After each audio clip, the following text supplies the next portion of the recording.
So this is like demolition archaeology, taking down this old horsebound here at my new little ranch.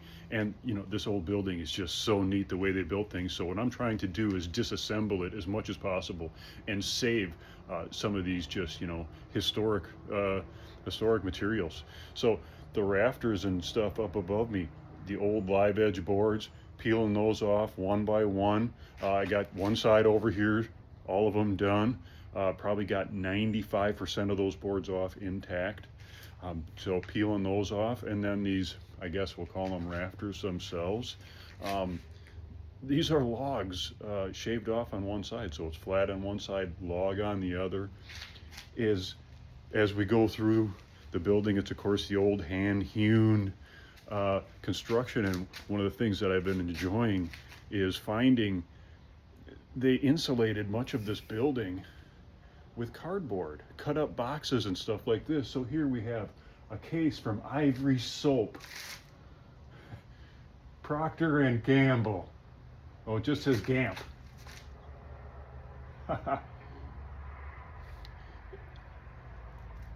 There's more. Some boots.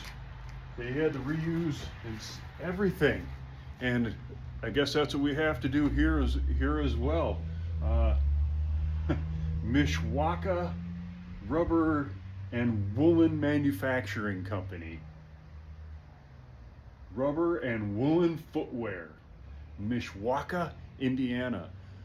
You know, others can track these companies down. Do they still exist? You know, neat stuff. There's more, of course, over here. This one would be a little harder to see because it's up underneath and buried up in there. But it was P&C, the white naphtha soap. 100 cakes. 100 cakes. Over here there's one that's Railback Corporation. And I think when people did their shopping, they went to the equivalent of hardware stores and general stores. Okay? This homestead wasn't buying cases of ever-ready flashlight batteries, but the general store was. And what would happen? They'd go to the general store. Well, they didn't have the plastic disposable garbage bags that we have now. Often, I bet, because I can remember even my father doing it when I was a boy at the grocery store, he would request the grocer, grocers, you don't hear these terms anymore. The grocers would put your items into a box, and you would put your box into the buggy, and you would take them home, and ultimately end up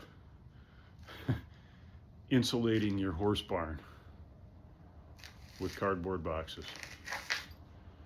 So, demolition archaeology, archaeological demolition. Anyway, I'm going to try and save as much of this building as I can. Now, the second half of it, this might be a whole fun story in itself. This is an addition, of course. It was made onto the building. This is in a lot better shape. I can't keep it where it is, but I was thinking about moving the building and finding a new home for it. Also, previous owners did this, kind of noteworthy.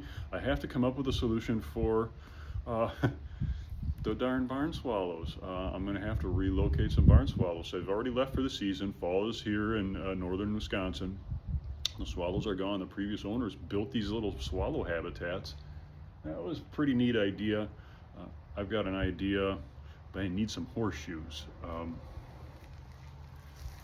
to make perch ledges for them to build on and just use them as architectural accents on some of my buildings. So there you have it, the horse barn demolition. Until next time, we'll see you.